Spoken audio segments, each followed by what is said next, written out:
Hey there, everybody. Welcome back to another episode of Game Changers, the podcast where we talk to some of your favorite personalities in sports and fantasy sports and learn about their journeys and how they got to the pinnacles of their profession. I'm your host, Dan Harris. You can find me on Twitter at DanHarris80. Before I introduce today's guest, I want to remind everybody that we are giving away a signed Davante Adams helmet. All you need to do to be entered into the contest is to leave an honest review on Apple Podcasts or Stitcher. Send a screenshot of that review to GameChangers@FantasyPros.com. I will remind you, this is our 5th episode, so there aren't that many people who have entered into the contest. You have a real chance to win a signed Davante Adams helmet. It runs through the end of June, so again, just leave an honest review on Apple Podcasts or Stitcher. Send a screenshot of that review to GameChangers@FantasyPros.com. All right, so today's guest, I'm really excited to talk to. It is one of the most impressive names in the fantasy sports industry, and that is Sean Koerner. He is the director of predictive analytics for the Action Network. You can find him on Twitter at @the_oddsmaker. Sean, how's it going? Hey, Dan, I'm well. How are you? I'm doing well. I am just going to tell everybody that we totally recorded the intro of a couple of minutes, and I forgot to click record button, so no big deal. I mean, don't mention that in your review if you enter the contest for the helmet. But yeah, this is our second, we recorded the first one of this podcast twice, so I hope that opening really nailed it. But I do want to introduce Sean to everybody in case you don't know him. If you play fantasy football, you probably do, because Sean was the most accurate in-season fantasy football ranker on FantasyPros in 2015, 2016, and 2017. And to win even one season is absolutely incredible. To win 3 seasons in a row is on another level. And the last 2 years, it's not like the guy is slipping. He has finished 14th and 13th, respectively. He's also been the top 5 in fantasy football draft rankings in 2 of the last 3 years. And he's a 4-time FSTA winner for the most accurate MLB and NFL player projections. Sean, I don't want to, get to the finish line before we lead up to it, but how in the world do you do this? It's insane to be quite as accurate as you are. I mean, we could talk about it, but it's the passion for fantasy football growing up and just the hard work I put into it. And yeah, like you mentioned, just winning just 1 year is really difficult. I respect every single one of the experts that's in these contests. And, every year there's between 120 and 150. So just winning 1 year was, just a feat of a lifetime for me. And then winning 3 years in a row, I still to this day can't describe how that makes me feel. And then, the past couple of years, I haven't won, the 13th and 14th place finishes, and I get some crap about that on Twitter. It's like, I don't know. Are people getting on you for that? Are people getting on you and being like, Sean, what's going on? Why are you slipping so badly? I think I take it, in stride. It's more of a jokey way. I joke about it too. Sure. I mean, but that's the ultimate goal is every year, I'm going to try to win this thing. So I'm not going to just ride the coattails of my 3 wins. By the way, the trophies are right above me.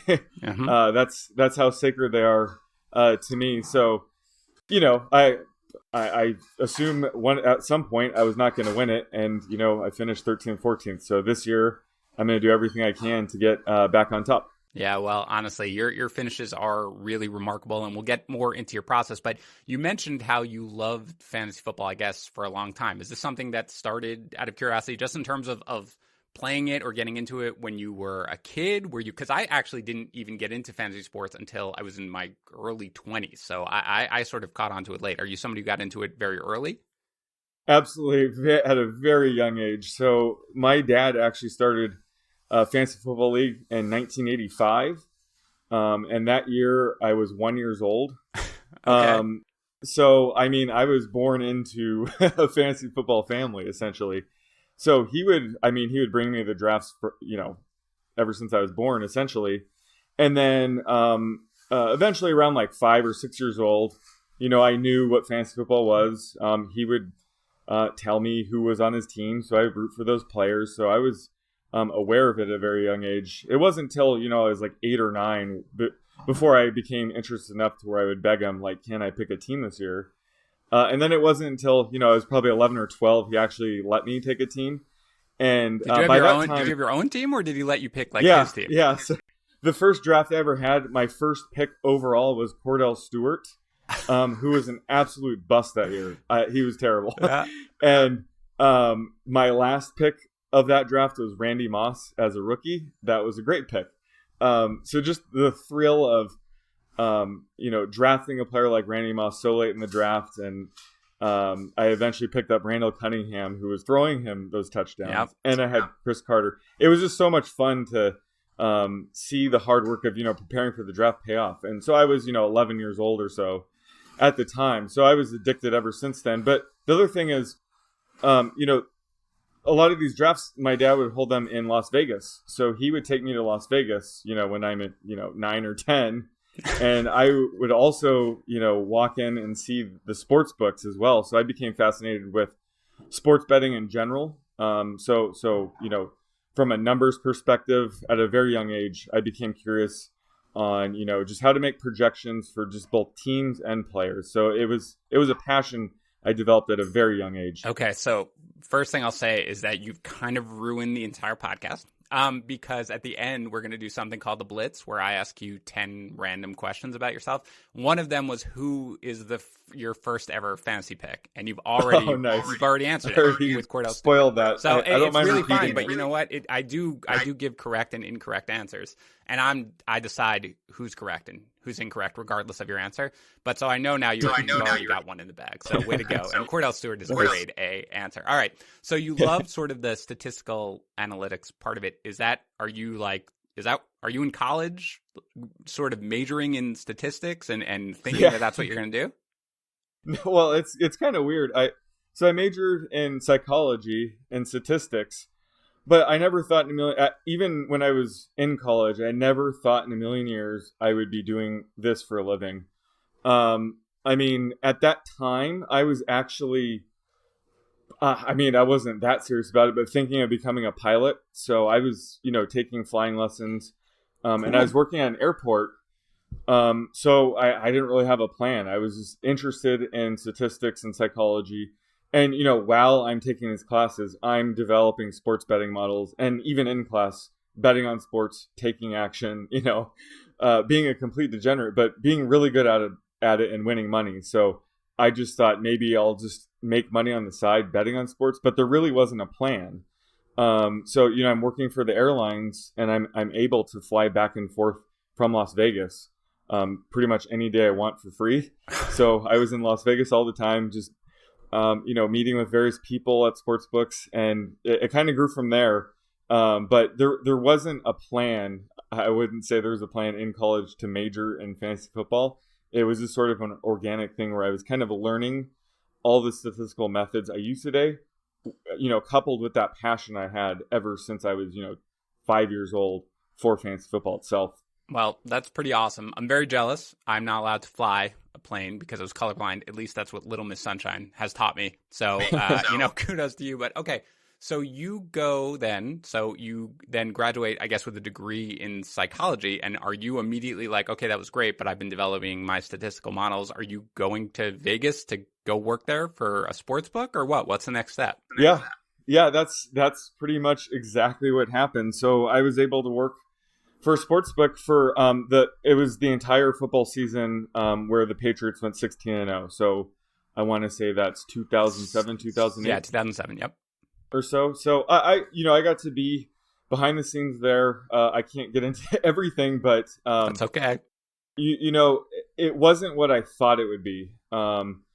I also like, placing bets. I don't want to just be on one side of the action. I like being on both. And that's kind of where I am now with Action Network. I feel like I can provide content from both angles. So that's my ultimate passion, is providing content for, to benefit other people, because I want other people to win with me. Sure. So yeah, that entire football season was, illuminating, because I know, sort of what goes into a line, and betting action in particular, how to spot where maybe sharp money's going. I've seen that all firsthand. I was able to talk directly with professional sports bettors, learn from them, learn even some more statistical methods that I use today. So that's really just more of a building block of where I am today, and how I got here is just expose myself to that industry firsthand, But as it evolves and grows, I think my place where I am today is where I was meant to be. Okay, so you are now, you're working for sports books, and you're getting more inside in sort of setting the lines, all that sort of stuff. Where does fantasy then eventually come into play? How does that sort of get into your profession? Yeah, it's sort of interesting because when I was there, I really love player props. I don't know why. I can't explain it, but I was always trying to campaign for more player props, and we would post the first touchdown score for a Sunday Night Football game. And there was a couple times we had like Tom Brady passing yards, but that was it. Where we are today with player props, I think it could get even farther, but that's kind of where my fantasy passion comes into play. Is I like making projections for all players, so that you can apply that to player props in sports betting or fantasy. So there's multiple facets and avenues for me to apply my expertise in. So that's sort of, player props are sort of where the sports betting passion I have meets the fantasy passion. So I just think what I do is really good in that area, and the content I create sort of channels that. So yep. I think that's basically what drives everything I do, is sort of the player projection aspect really fuels both avenues really well. Yeah, 100%. And if you do player projections and you do them well, then chances are you're going to be successful in prop betting, because you're able to sort of, model what you have projections based on what the lines are. And as they get bigger and bigger, and especially as more states legalize sports betting, it's just going to grow even more, as you alluded to. Okay, so once you leave sort of working for the sports book, what's the next step then for you in your employment journey? So, I mean, half the battle was I didn't like living in Las Vegas. I'm a Southern California boy, born and raised. So I want to live in Los Angeles. Mm-hmm. So I moved back here, and I joined a startup fantasy sports company called RotoHog. Okay. And what they did, it was essentially very early stages of like daily fantasy. So we had sort of a stock exchange market based game, and then we had salary cap style games. That were based on season long, but we were starting to kind of dive into daily fantasy stuff. But I essentially took just, an entry level job there to just kind of be part of the team. And then, just through my hard work, I worked up the ranks and became part of the product team, and really became one of our main fantasy experts. So that's really how I got into the fantasy spaces. You just have to get your foot in somewhere. And you might not be a fantasy expert right away, but you can work your way up to that. So that's kind of how I got there. And then, I think it was right around that time I started doing these contests for the FSTA, where I would put my fantasy football and fantasy baseball projections in the contest.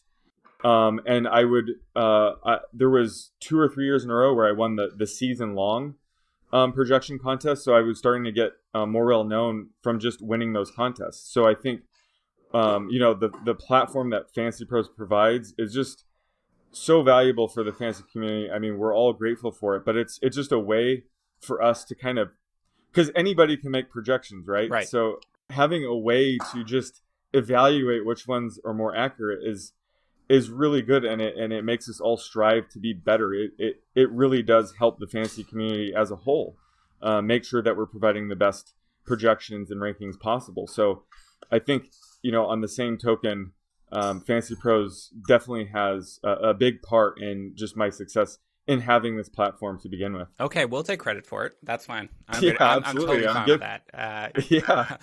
So at this point, by the way, I assume, I guess you're doing everything. You've moved now to, when you're at RotoHog or whatever, you're doing both MLB and NFL fantasy stuff. Are you doing NBA? Is you like expanding your model to be that? Or are you focusing mainly on baseball and football? Yep. No, I do everything. So, we had baseball and football to start, and then we did a deal with the NBA and Turner itself. So then we did NBA, and then NASCAR, then golf, then hockey. So I'm building a player projection model for every single one of these sports. Okay. So that's another thing, is I'm not just a football expert. I'm really just a numbers guy. Football is obviously probably my favorite sport now. Baseball used to be number one, but I would say football has passed it up. But I'm a numbers guy, so this is something I can apply to basically any sport, anything really.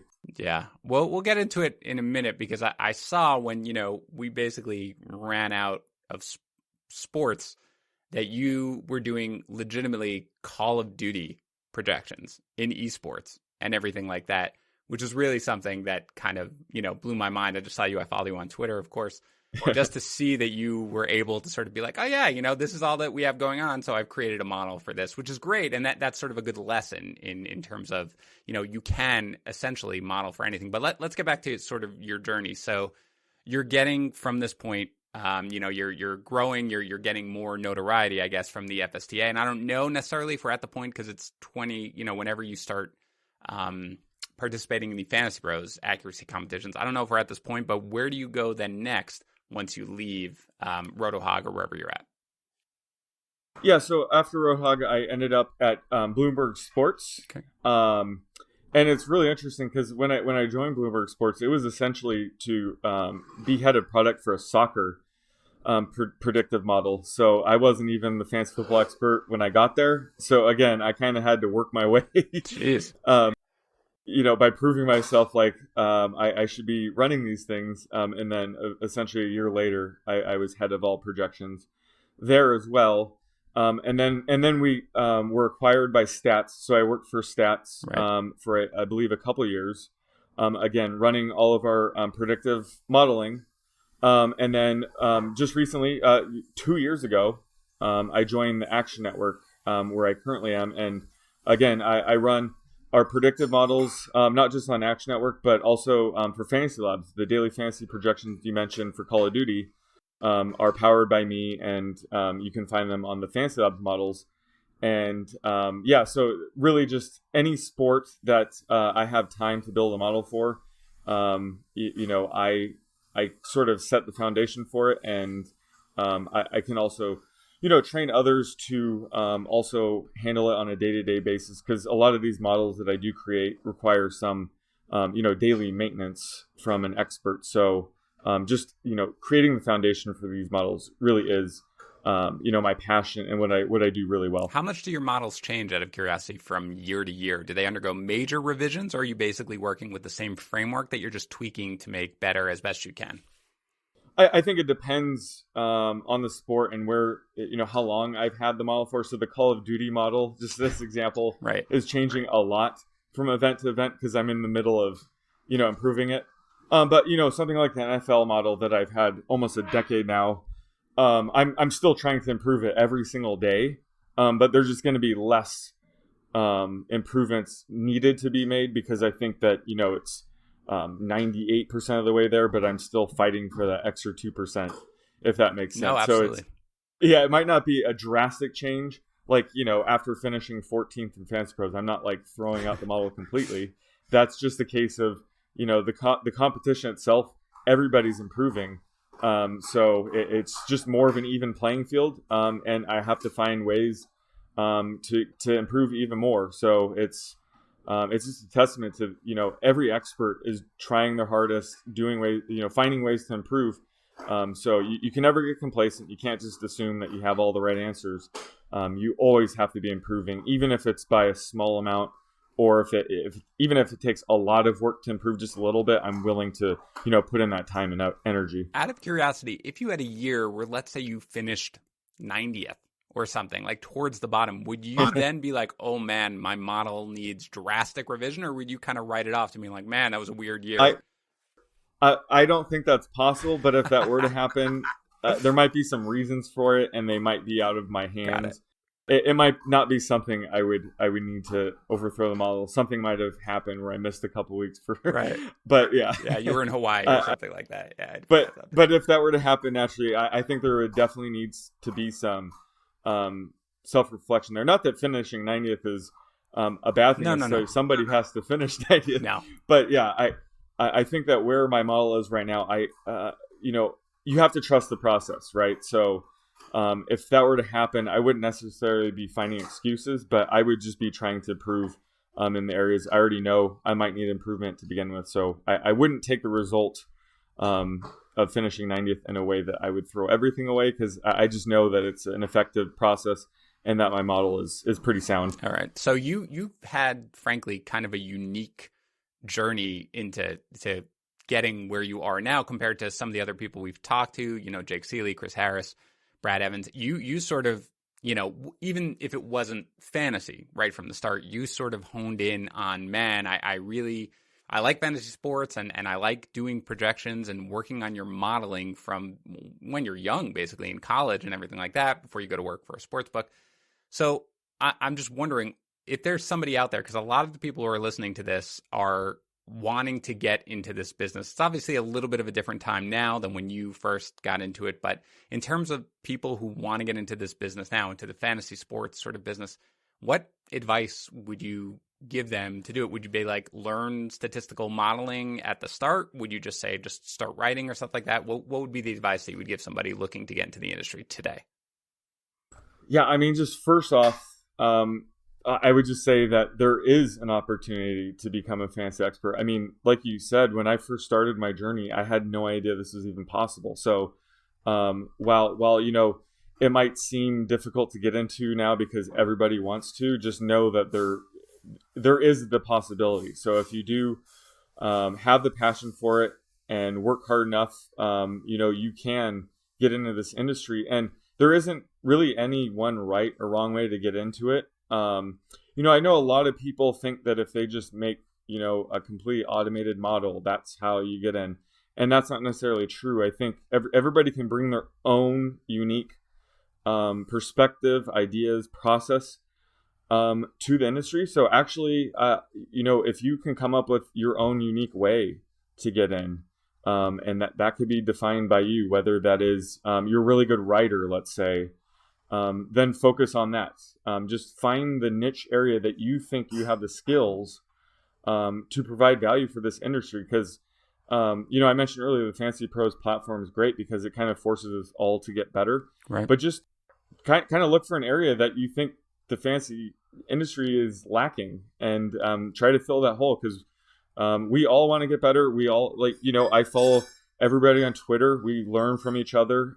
So bring a voice that's unique to you, that you can add something beneficial to the industry, and you can definitely make a career of this. Yeah, I think that's great advice. I want to ask you one question specifically about creating a predictive model and everything like that, because I'll be honest, I don't know if it was you, but somebody, I can't remember who recommended reading it, but it was a book I read, and it kind of changed the way I sort of thought about analytical sort of thinking. Super forecasting.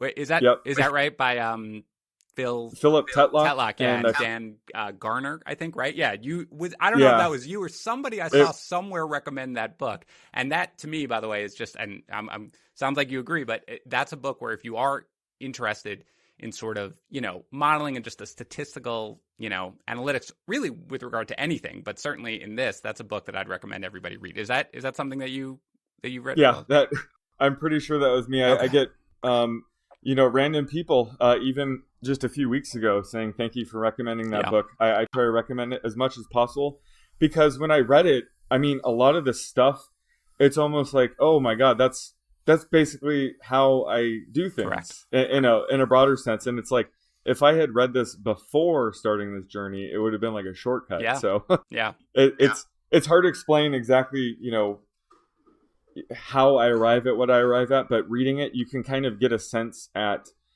people that forecast accurately kind of approach things. It's just a really good book and breaking it down in a more broad sense. So I would highly recommend it. And it's great that you were to check it out and it made an impact, because I think just reading it, it's eye-opening, really. No, it was. And I never really had done anything like that. I was barely even getting started in the industry whatsoever. It was just something where, I followed a bunch of, frankly, people who did very well in the FantasyPros accuracy competition back when I was just a player. And I was always, I probably did way more than any other player did, but that was recommended. I honestly could not remember if it was you or something like that. But again, super forecasting, I think it's the art and science of prediction.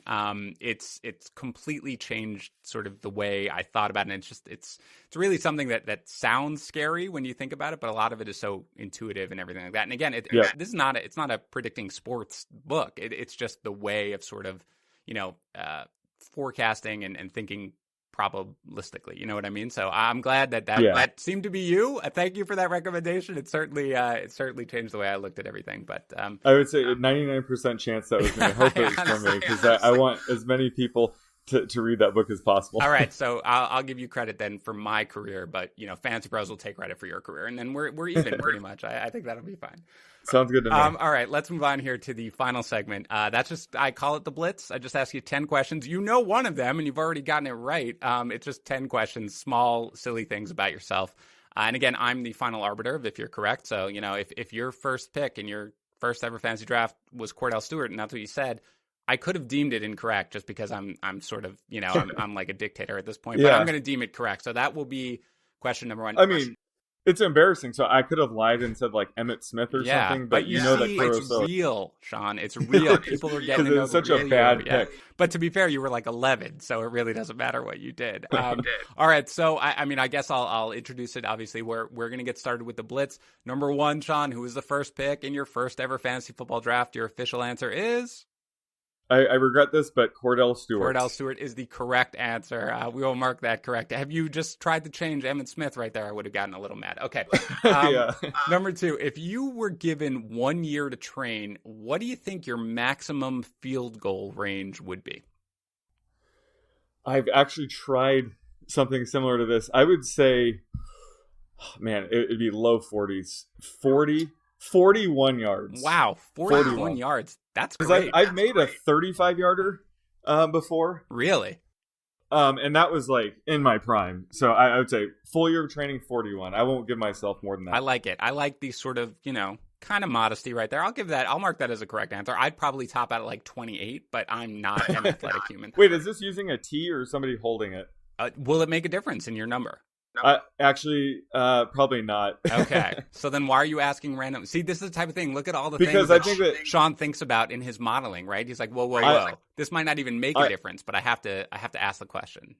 For me, it wouldn't, but for you, I would set the number a bit higher. If you get a year and you're using a T, I would bet the over 28. Yeah, but all right, I like it. But false modesty is kind of my thing, Sean. That's kind of okay. All right, I'm actually really secretly a professional field goal kicker. Okay, what is your favorite sport for either DFS or prop betting, and why? Just NFL, because it's just, the most money goes into it. There's higher limits. That's where people follow me the most. So I would say NFL. NBA is a close second, though. NBA is really, really, really close. I really, really enjoy prop betting on NBA because I think that's actually where I'm more successful of everything else that I've done. I mean, I'm pretty successful with NFL because I'm happy with the way I project players. But NBA, I feel like that's my favorite. It's also crazy just to watch an NBA game and see things going. And I really like, if I have an over on rebounds or something like that and somebody has one rebound, at the half or something. And then just the flurry of getting, 4 rebounds or something right out of the gate in the third quarter is always kind of invigorating. You know what I mean? Yeah, totally. Yeah, I love the NBA. All right, but I will mark it correct as the NFL because you are obviously one of, if not the most accurate NFL projector.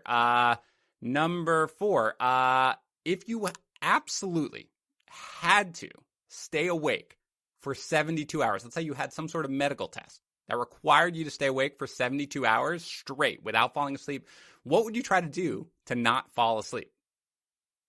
I would blast my favorite band, the Swans, the whole entire time. Nonstop for 72 hours.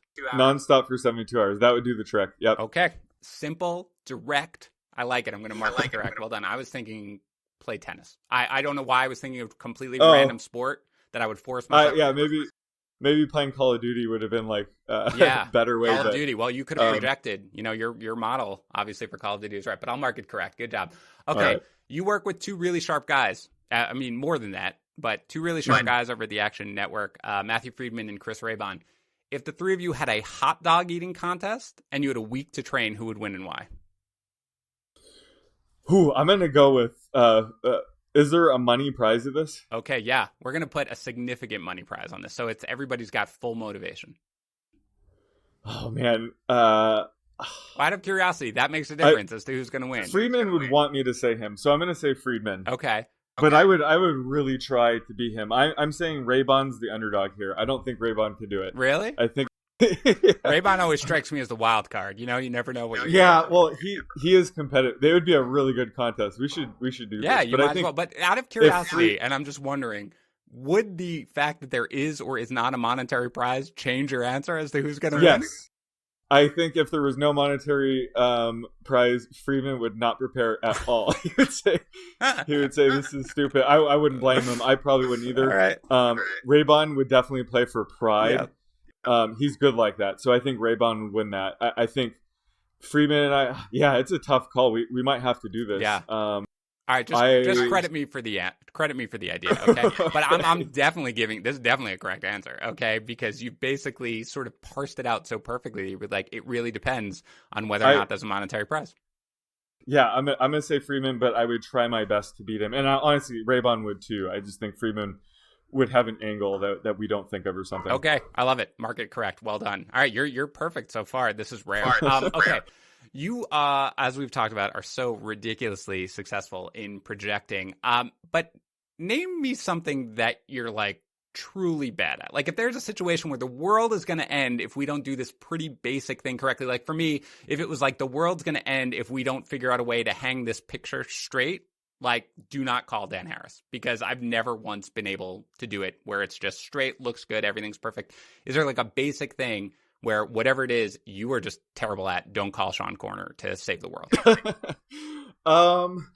Yeah, I'm trying to think. There's many to choose from. I'm not trying to act like there isn't. I love it. Go modest. Oh man, yeah. I would say like what Sam? What's the answer to this? My wife's listening. Yeah, bring in your wife for sure. Get the honest answer. What's one thing that you would never ask me to do? Something I'm really bad at. Hurry up because you want it. I'll give her some time and come back to it if you want. Okay, yeah.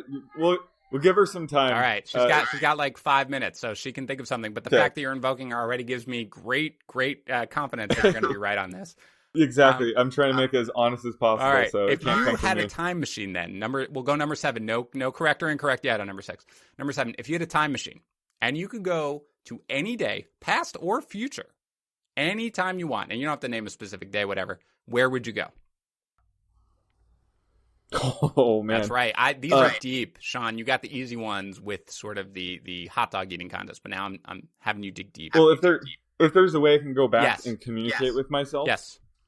Oh, okay. I would just go back to just 2008 and then tell current Sean all the just all the sporting events that are gonna, like, all the final scores, the sports almanac kind of thing from Back to the Future. Yes, Gray Sports Almanac. Almanac. I would just tell myself all the results for the next few decades. I don't know, man. And it resulted in some crazy timelines in Back to the Future 2 with Gray Sports Almanac. I don't know if you really want to be messing with that. You got to. I would go ahead and invoke Back to the Future, but I would go back to like November 4th, 1955, the day before Doc Brown hits his head and discovers the flux capacitor. So I could be like, sorry, dude, already figured out time travel. You got nothing going on. 2008, is that when you were 21 though? I don't want you. Yeah, that would be about the time, or I'm trying to think when I could legally bet. That's what I'm saying. You've got to maximize your right, time. Exactly. So I can't go back all the way, but basically when I could start betting to know every single result, that would be awesome. All right. Yeah. All right. I mean, I'll give you that one. That's the correct answer. Just because the amount of thought you give to these questions, I love it completely. All right. Number 8, what's your like guilty pleasure food? Let's say you've been like working out all week. Like, what's like the one food that you're like, yeah, this is what I would really crave right now? I mean, it's got to be Taco Bell. Taco Bell. Yeah, if there's a guilty pleasure, I would say Taco Bell. I have a lot of guilty pleasures when it comes to food, but when I'm feeling bad, I just go straight to Taco Bell. All right. I've got no issue with it. I'll mark it correct. If you were coming in for a boxing match or UFC or a wrestling match, what song are you listening? I mean, I think you kind of gave it away a little bit earlier, but what song are you listening to get yourself pumped or your walk-in music? Oh, well, anything from the Swans. Yep. I would probably listen to Screenshot by the Swans. Okay. That would be a That's good one enough. for me. Okay, that's correct. All right. What one sports team or what athlete would you most want to see in your life? So you're purely a fan here, or for whatever reason, would you most want to see win a championship? The Los Angeles Angels, for sure. They're my favorite team of all leagues. Oh, all right. I love it. Out of curiosity, bonus question. Would you bet against them if they made the World Series to sort of hedge your bets? Like when the Mets, I'm a huge Mets fan, I'm from Queens. When they made the World Series back in 2000, back in 2015, I thought about dropping like the most amount of, if you were like, what would you pay to see the Mets win the World Series? I thought about dropping them against them just to be like, great, if I lose, I'm fine. And it's a nice consolation prize. Would you bet against them to sort of hedge your bets, or you're just all in? Whenever I make a bet, it's because I think there's a perceived edge. So if I think there's a perceived edge, I would bet against them. Okay. But I would still root for them. But I try to separate the two as much as possible. But when they actually did make the World Series, I was not betting either way. It was just enjoyable just to watch the games and root for them. Yeah, well, my son, you should know, just turned 7, and he's a huge baseball fan. And one of his presents, I think he's kind of a front runner a little bit, even though I try to raise him correctly, is a Mike Trout bobblehead doll with him sliding in. He loves Mike Trout because I teach him about baseball history, and he has like 10 great players, a book about that, and Trout's in it, so now he's obsessed with Trout. So literally yesterday was his birthday, and one of the things we got him was a Mike Trout bobblehead doll of him sliding in. It's his favorite thing. All right, we're going to return now. This is the final. I'll mark that correct. We're going into your final sort of question. Has your wife come up with anything? One thing that you're secretly terrible at? Sam, have you come up with anything? What are you really bad at? Yeah. Picking out my own clothes. There we go. I'll be honest. It comes from your wife, so it was automatically correct. So we're gonna give that a sweep. Nobody has ever gotten more than 8, but your answers are great. I'm not surprised. You're the most accurate expert. So you got all 10 of them right. Well done. I really enjoyed talking to you, Sean. I mean, your journey is great. You're so. I do want to harp on one thing very quickly. The 14th and 13th, I'm sure anybody who says anything to you on it in Twitter is joking. It's a ridiculous finish. It is ridiculously hard to do well at all in these accuracy competitions. So, I mean, the fact that you finished first 3 years in a row is really absurd. I hope everybody understands just how insane this run is and can appreciate it. It's like, it's like watching a non-steroid, a Bonds in his prime without, I'm sure you're not using steroids, but that's really what it is. But before we go, Sean, just remind everybody where they can find more of you and your great work. So you can find all my work on actionnetwork.com and in our free app. And then you can follow me on Twitter at _oddsmaker. Awesome. Well, good luck again this year in the accuracy competition. I'll try to win the top spot myself, but if not, I hope you're able to come back on top. Thank you, and likewise, and again, thanks to FantasyPros for just giving this platform for the fantasy football community. We really appreciate it. Yeah, no, absolutely. All right, before we go, I want to remind everybody about our Devontae Adams helmet giveaway. Remember, you can be entered into our contest just by leaving an honest review on Apple Podcasts or Stitcher. Send a screenshot of that review to GameChangers@FantasyPros.com. We will be back next week with another episode. I'll talk to you then.